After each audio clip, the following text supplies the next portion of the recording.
Olá, saudações diretamente de Atenas. Meu nome é Wesley Weiss e seja bem-vindo ao canal Theologumena. Hoje vamos fazer uma refutação ponto por ponto do vídeo Jesus, um plágio, do canal Teologia Reversa, do Antônio Miranda. Não é a primeira refutação que eu faço ao Antônio Miranda. No meu outro canal de grego, que se chama Grego para Brasileiros, eu havia feito uma refutação bem extensiva, detalhada, ponto por ponto da argumentação dele, de um vídeo que ele fez, falando que Jesus era uma invenção romana e usava a língua grega para tentar comprovar. E eu demonstrei, sem deixar nenhuma margem, porque que aquele argumento era totalmente desonesto e sem base nenhuma. Não tinha nenhuma validade toda a argumentação dele. O Antônio Miranda teria visto esse vídeo, mas não houve nenhum comentário, nenhuma contrarresposta, mas eu entendo o porquê disso, né? Isso é óbvio, né? O meu canal, apenas com 2.500 inscritos, não receberia uma resposta de um canal grande como o dele, né? Na época, já com mais de 30 mil. Então, agora eu criei um canal específico de teologia, em que vou ensinar para todos teologia. Vocês já têm aí os vídeos, estão vendo em 3 línguas, em português, em inglês e em grego moderno. E agora eu vou fazer essa refutação. Esse vídeo, distintamente dos demais, não estará feito também em grego e inglês, porque demandaria muito esforço para fazer, porque esse vídeo vai ser muito longo. Então vai ser apenas em português, apenas essa versão aqui que você está vendo será feita, tá bom? Então é só para o público brasileiro e lusófono em geral. Eu vou tentar tratar o Antônio e sua argumentação de uma forma respeitosa, apesar de, da parte dele, isso não existir com os cristãos ou para qualquer um que seja teísta, para qualquer um que acredite em Deus. Né? Ele sempre trata com muito deboche. Nos debates, ele sempre fica fazendo caretas enquanto a pessoa está falando. Ele tenta desestabilizar os oponentes dele, né? E sempre desclassifica, desqualifica. São ataques à pessoa, né? Argumentos ad hominem, né? Ou ad hominem, dependendo da pronúncia, que são muito tristes. Então, assim, eu não vou partir para o lado pessoal, eu vou diretamente na argumentação dele, tá bom? Não vou pagar com a mesma moeda, porque estou tentando seguir Jesus, não é não? Não é mesmo, pessoal? Então é isso. Eu vou mostrar aqui na íntegra o que ele fala, tá? Vou reproduzir o áudio. Obviamente não vou pôr na tela, porque posso tomar algum strike devido a questões de direitos autorais, então eu vou pondo aqui o que ele fala e vou refutando. Tenho aqui o computador comigo, tem citações do texto de Justino aqui, e eu não sei de cabeça o livro de Justino, né? Então eu vou mostrar por aqui. Infelizmente não tenho comigo o livro, tenho a versão digital, porque a maioria dos meus livros ficou no Brasil. Tá bom? Então vamos lá. Nesse vídeo, o Antônio Miranda, ele se utiliza do Justino para falar que Jesus é um plágio. Ele usa esses textos da apologia do Justino para afirmar isso. Então, vamos lá, vamos ouvir o que ele diz. No vídeo de hoje eu vou te provar, perdão, eu não. Um pai da igreja que faz a primeira apologia cristã vai te provar no vídeo de hoje que Jesus é um plágio. Quer saber um pouco mais? Então fique comigo até o final. Vou passar um pouquinho aqui a vinheta, né? Vamos voltar aqui então. Dia de Justino, né? Que ele está...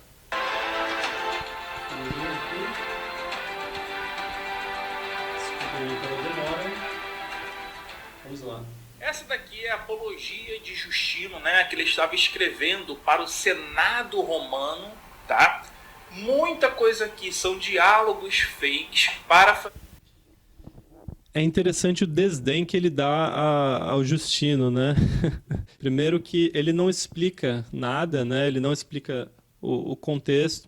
Quando ele fala aqui de apologia, só para todos ficarem sabendo, apologia é uma defesa. E o que acontecia? Cristãos estavam sendo mortos devido a uma perseguição estatal simplesmente por serem cristãos. E Justino, que era de origem pagã, que havia frequentado escolas estoicas, pitagóricas e platônicas, ou seja, era uma pessoa muito versada na filosofia grega, havia se convertido à fé cristã. E a partir disso, Justino passa a estar do lado dos perseguidos. E Justino conta que ele adere à fé cristã porque ele percebeu que as acusações que eram feitas aos cristãos não podiam ser verdadeiras diante do fato de que essas pessoas estavam dando a vida por aquela causa que eles defendiam. Então, havia muitas calúnias em relação aos cristãos. Os cristãos eram chamados de canibais, eram chamados de incestuosos, eram chamados também de ateus. Então, nessa apologia, ele tenta se defender e defender também os cristãos. Tá? Isso é uma realidade, e há documentações em relação ao próprio martírio, né, que há documentos que fazem menção ao decapitamento dele, tá bom? E o Justino é chamado de mártir justamente por isso. Ele foi um mártir, ele foi decapitado em nome da fé em Jesus. E ele também é chamado de filósofo, né, porque ele era muito versado em filosofia. Ele conhecia muito, muito profundamente a filosofia grega, sua mitologia, história. E ele se utilizou da filosofia grega como um meio para dialogar com essas pessoas do mundo greco-romano. Então, o Justino, ele escreve ali em torno de 150 depois de Cristo. Então, vamos seguir um pouco, né?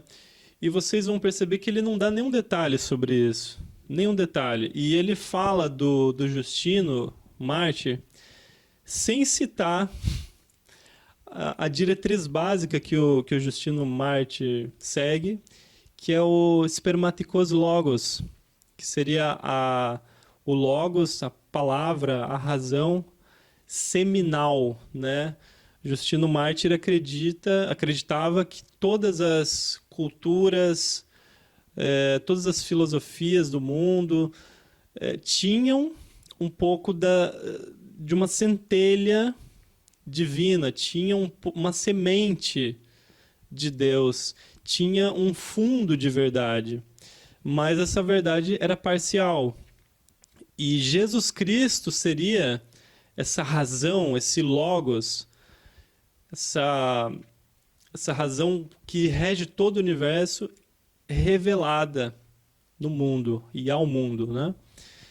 Então, por isso que ele abraça a filosofia cristã. Ele era um platonista, ele relata isso em sua apologia, e ele deixa de ser, mas ele vê ainda elementos do platonismo, elementos da filosofia grega, que parecem ser verdadeiros. E ele entende que os elementos verdadeiros da filosofia grega eram como uma manifestação parcial da revelação de Deus, da revelação do Logos, né?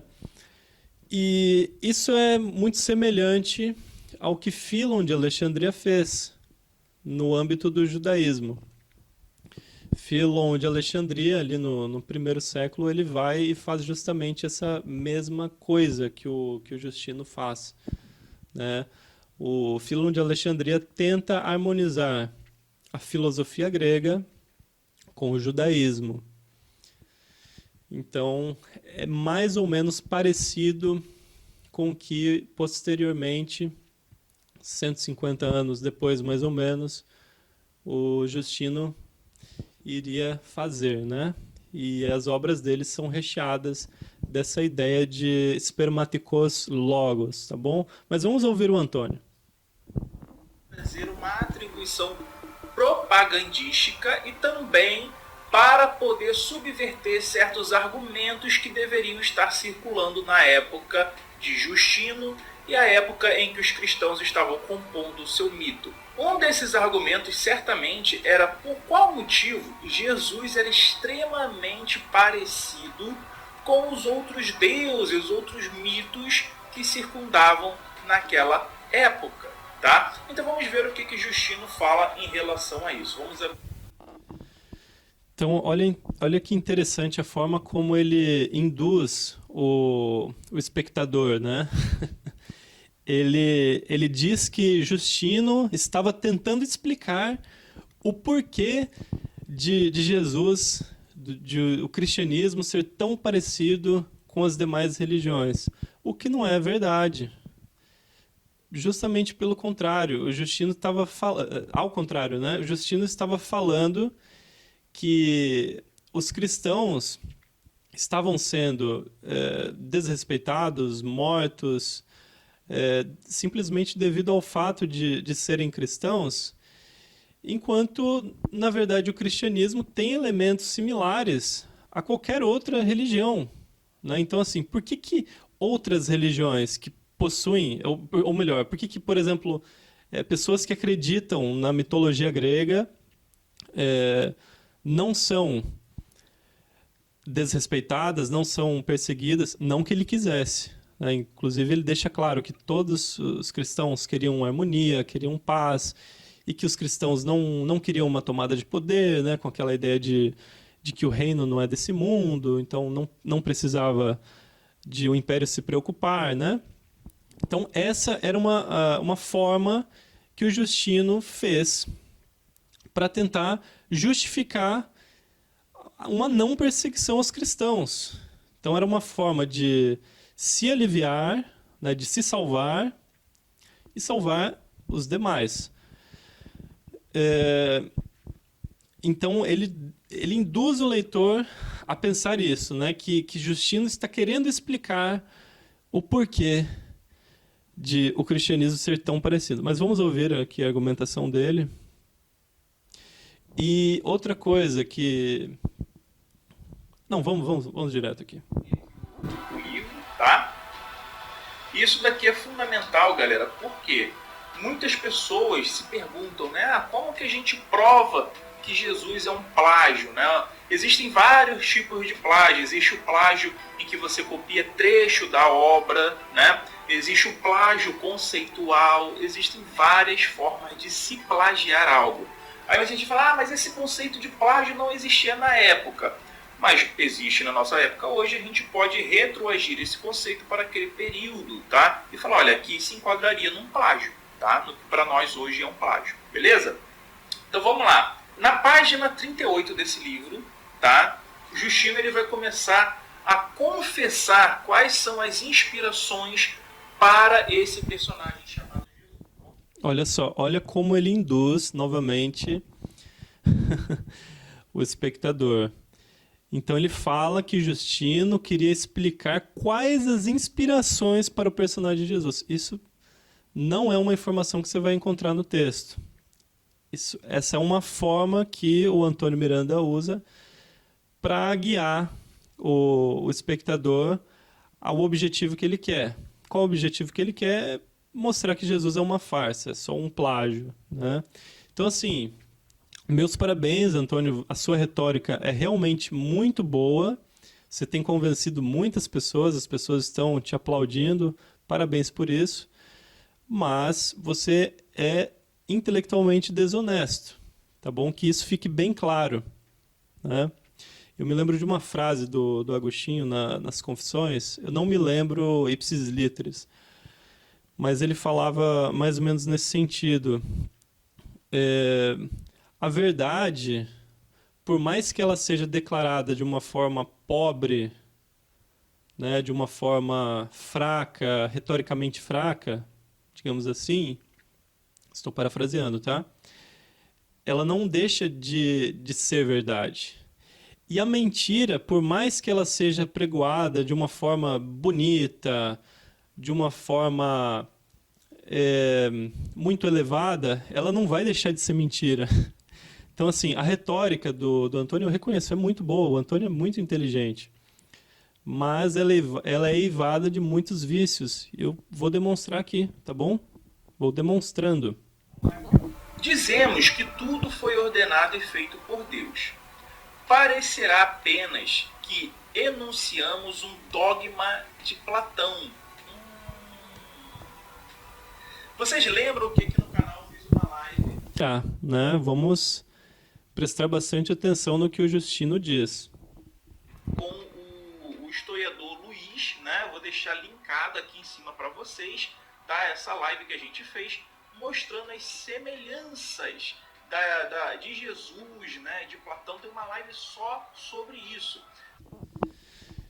Eu não assisti essa live, eu assisti apenas uns trechos e... Cara, é aquilo, né? Os caras estão ainda no Jesus histórico do século XIX. Né? Naquela de Jesus como cópia helênica, Jesus como filósofo grego. Eles estão muito atrás. Né? Dos trechos que eu vi, eu achei assim muito, muito fraco. Mas vamos seguir, vamos seguir. Vocês repararem o discurso de Jesus, né, um discurso que parece usar a mainêutica de Sócrates, né, esses discursos platônicos. Olha o que ele fala. Se vocês repararem o discurso de Jesus, né, um discurso que parece usar a mainêutica de Sócrates, né? Ele fala mainêutica. Pô, Antônio, você tá de sacanagem, né? Mainêutica. Maiêutica, meu amigo, maiêutica. Um método socrático de tentar encontrar a verdade fazendo perguntas, perguntas das perguntas. E isso é identificado também em Jesus, esse método, né? Então, o Antônio alega que a maiêutica seria uma forma de prova que Jesus, na verdade, é um mito. Né? É um plágio, né? Só que eu acho que o Antônio poderia fazer uma análise a partir do discurso de Jesus, né? E pegar ali todos aqueles elementos judaicos que Jesus usava em suas parábolas, em seus discursos. Eu acho que vai ser um pouquinho difícil para você dizer que Jesus era uma cópia do Sócrates, né? E eu vejo que o Antônio ele tem um sério problema. Ele confunde muito correlação com causa, né? Causalidade. Então, da mesma forma que o Justino tem essa linha mestra que segue todo o seu raciocínio, o Antônio tem a falsa causalidade que rege todo o pensamento dele. Né? Qualquer coisa que ele vê assim, que é parecida... ele identifica, né? E não tem uma lógica, né? Ele não tem uma linha certa para falar assim, ah, não, é isso aqui que é assim que Jesus foi formado. Não, ele vai se adaptando de acordo com a data, né? De acordo com o dia e com o momento e com as circunstâncias. E ele vai falando, não, isso aqui sim, isso aqui foi disso que Jesus foi inventado, foi copiado, foi plagiado, né? E a gente vai vendo aqui ao longo da argumentação dele. É a mesma coisa que, por exemplo, assim, se ele pegasse e falasse assim, o Justino é, na verdade, um plágio de Sócrates, né? Queriam inventar um filósofo que foi morto por sua crença e então faz uma apologia. Olha só que coincidência, né? O que aconteceu com Sócrates? Sócrates também. Foi exatamente isso que aconteceu. Ele tinha suas convicções e foi morto devido a isso. Foi julgado e fez uma apologia. Né? Platão escreveu a sua a apologia de Sócrates, né? Relatando a defesa. Mesma coisa. Justino, devido à sua fé, foi preso, né? Foi torturado, foi morto e tinha escrito uma apologia, tinha feito uma apologia. É muito fácil a gente fazer essas correlações e criar esses espantalhos. É isso que o Antônio costuma fazer. Né? Então, assim, se vocês forem assistir aos vídeos do Antônio, vocês vão perceber isso.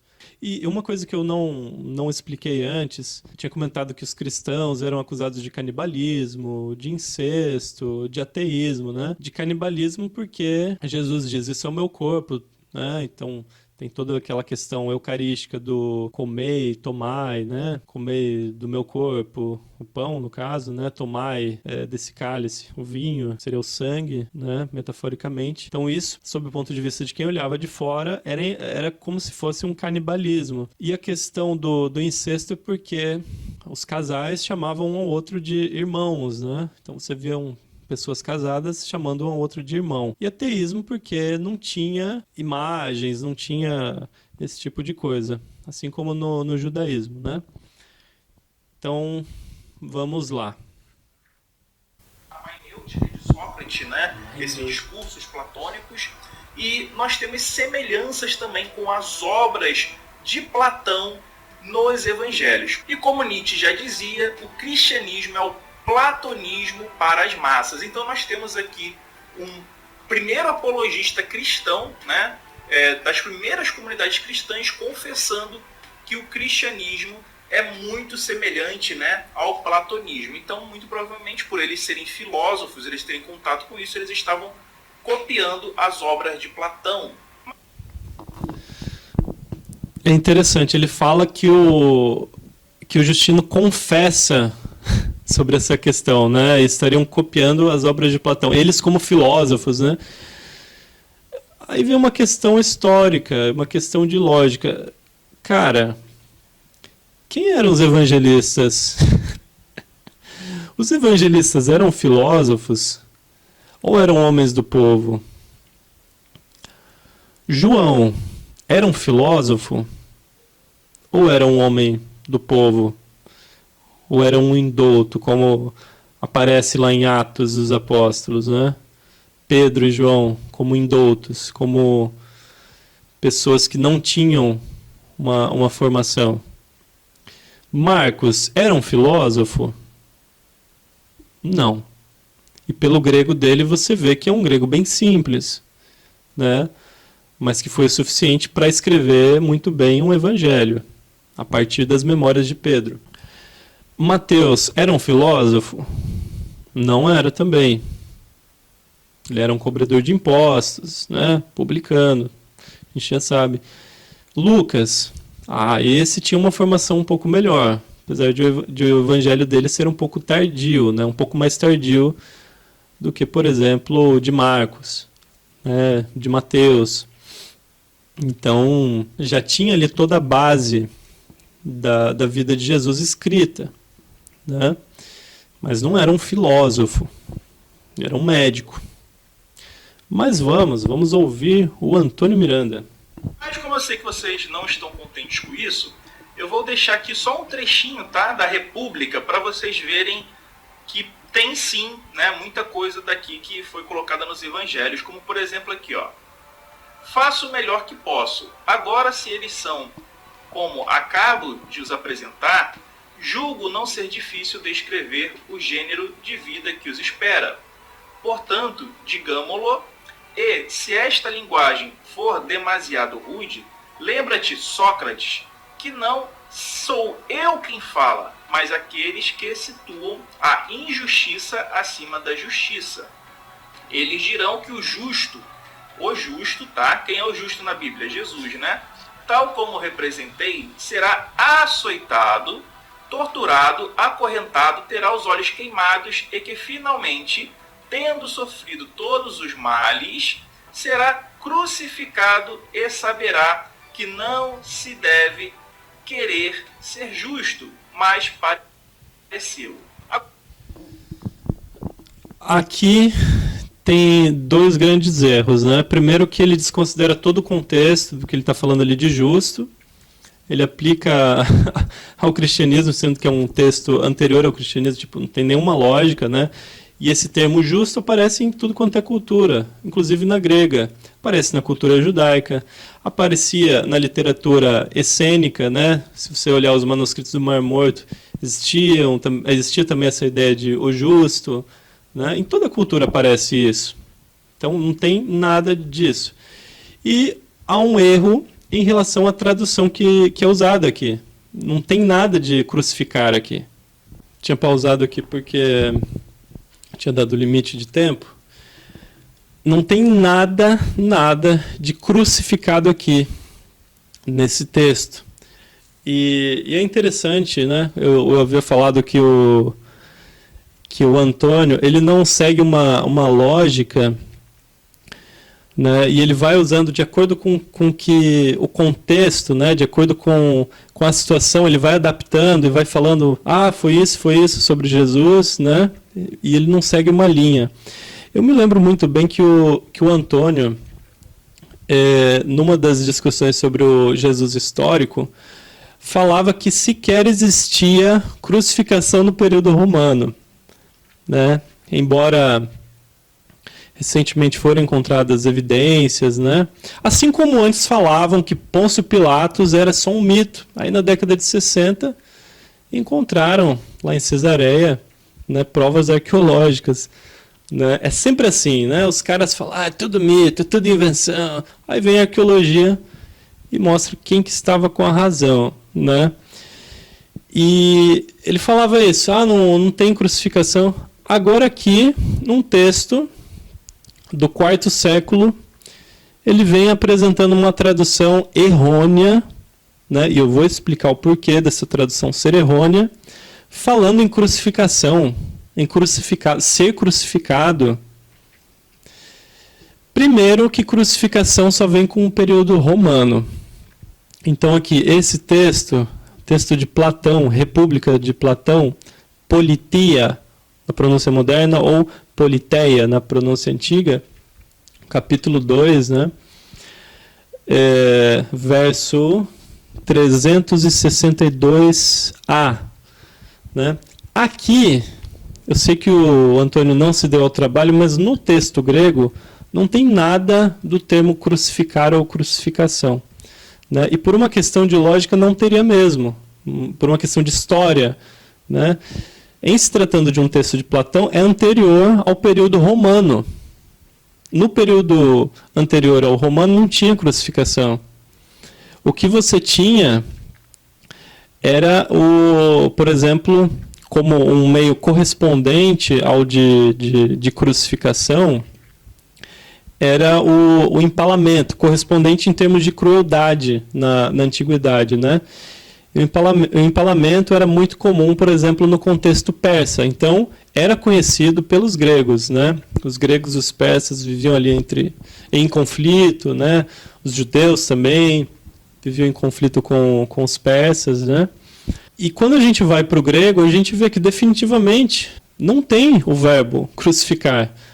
O verbo aqui é empalar. Então, assim, é uma tradução errônea, né? Essa tradução aqui em português. Vamos pegar aqui o verbo que aparece. Olha só, o verbo que aparece aqui em grego, deixa eu só corrigir aqui na tela, porque está tudo vermelho aqui para mim.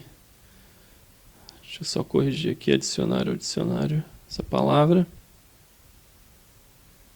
Tá, tudo bem. Está aparecendo assim, anashindilephthicete, na pronúncia moderna, né? Ou na pronúncia antiga, anashindilephthecetai. Tá bom? Isso aqui é o verbo empalar. Agora passando para ficar mais fácil para quem quiser pesquisar, para a primeira pessoa, na pronúncia moderna seria anashindilevo. Na pronúncia antiga, anashindilevo. Tá bom? E tem até um sinônimo aqui, que seria anaskolopizo. Tá? Eu vou deixar a referência para vocês. Então, assim, de fato, alguns traduzem isso, como foi no caso dessa tradução aqui, como crucificados, mas não é. É empalar. Tanto é que, se você pegar pela própria etimologia, o aná tem uma ideia de cima, né? Algo que pode ser para cima ou de cima. E essa outra parte, eshindilevo, né, vem de esquizo. Esquizo é dividir, né? Daí que vem esquizofrenia, né?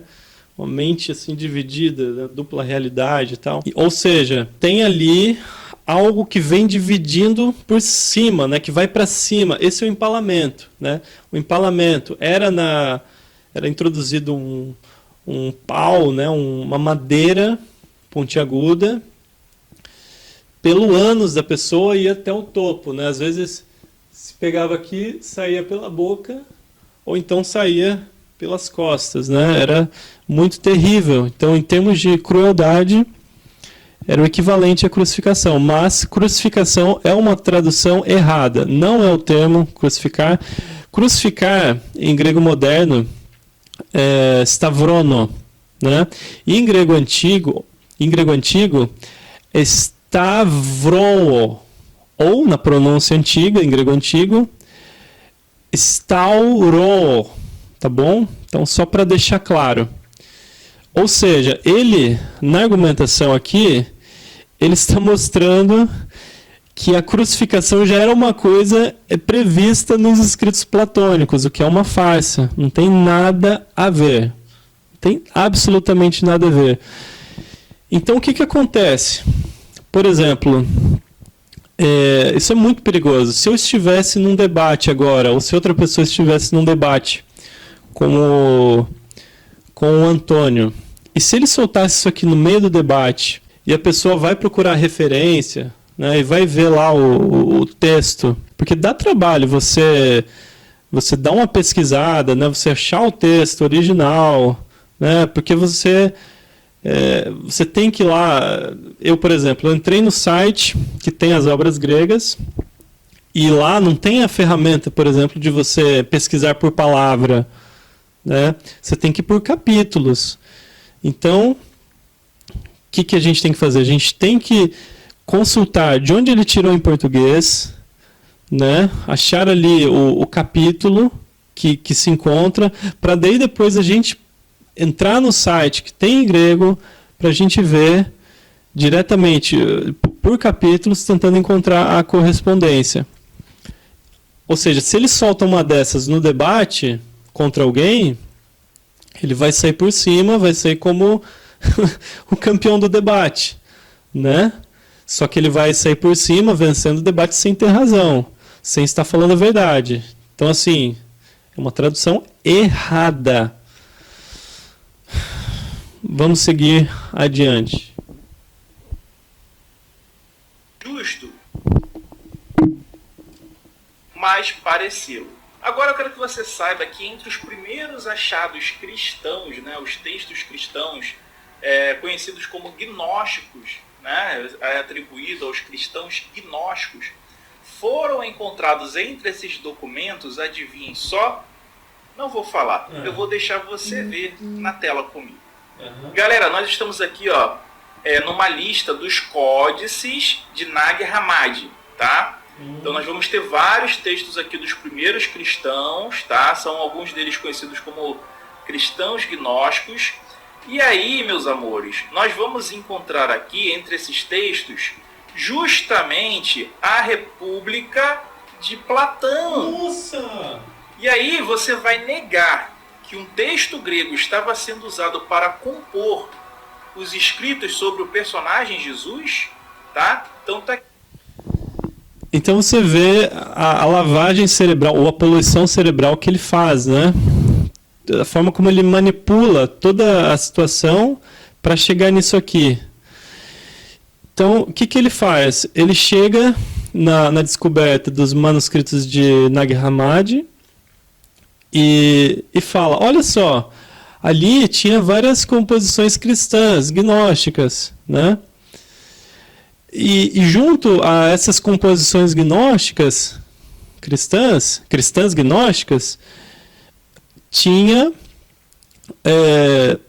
o texto da República de Platão. Ou seja, quando eles formulavam sobre Jesus, eles usavam a República de Platão como base.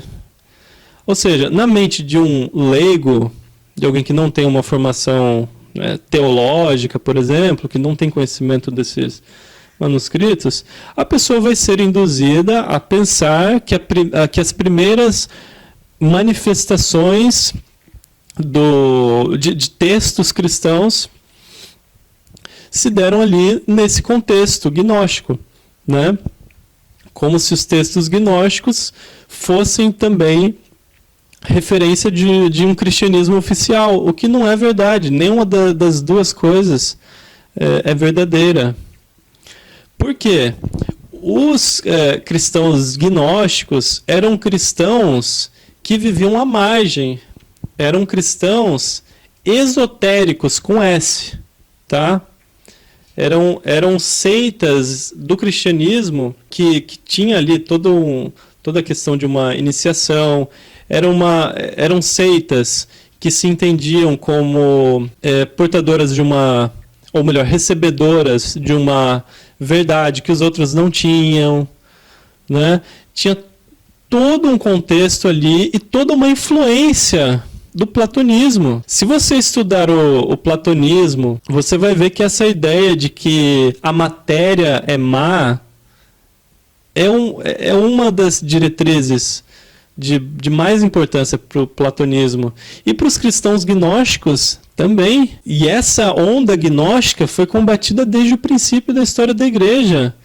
E você não precisa nem apelar para os pais da igreja, para a patrística, e nem mesmo para os padres apostólicos, que são os já ali do período ali entre o primeiro e o segundo século, né, os mais primitivos que tiveram contato com os apóstolos, porque no próprio Novo Testamento você já vê esse combate a Cerinto, né, as ideias de Cerinto, né? Você vê o apóstolo João que se utiliza também dessa terminologia logos, né? que era usada por Heráclito, né, num sentido metafísico, de uma razão universal por trás. Foi usada também pelo Filo de Alexandria, palavra que criou tudo e tal, essa adaptação. E você vê, João, ele usa esse termo, logos, mas ao mesmo tempo ele combate todo esse docetismo que existia, né, que dizia que, não, Jesus é por meio dele que somos salvos, por meio desse conhecimento especial que temos de Jesus, mas Jesus não veio em carne. Jesus veio só em aparência, né? Era Deus só em aparência. Ele não se encarnou de fato. Então, João vem, né, já no seu prólogo ali do Evangelho, usa esse termo, identifica esse termo com o próprio Deus, porque havia uma diferença entre o Deus Criador e o Deus verdadeiro, né, o Deus Criador, o Demiurgo, né, que havia feito essa matéria, era um Deus inferior, e havia éons que separavam esses deuses, né.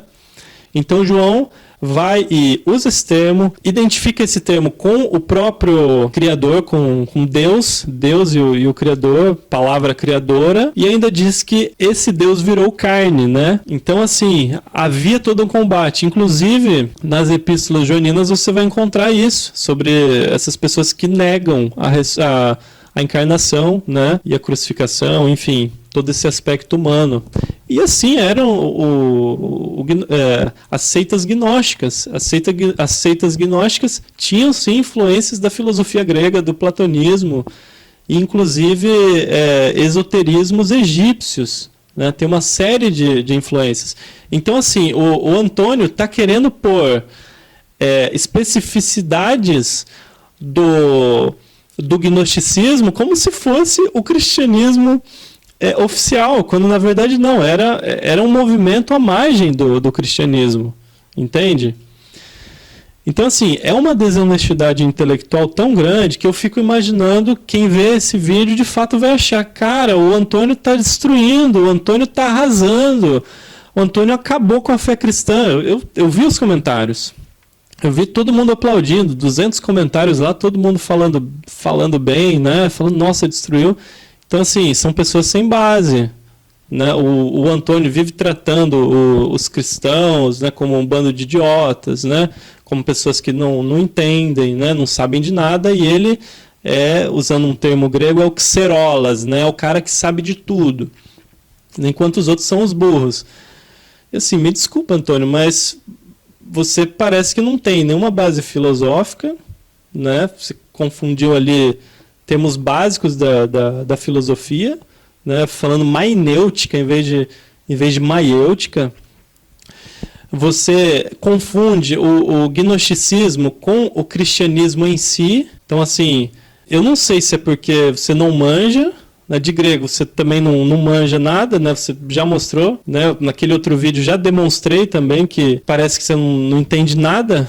E aqui a gente vê, ou então é desonestidade intelectual mesmo, não sei. Então eu espero que essa refutação e as outras que eu vou fazendo cheguem às pessoas, né? Porque realmente é um grande engodo. Né? O Antônio, ele tem um argumento especioso, ou seja, parece verdadeiro, mas é falso. Eu estou demonstrando aqui como é falsa essa argumentação dele, essa retórica dele. Retórica muito bonita, mas eivada de falsidade.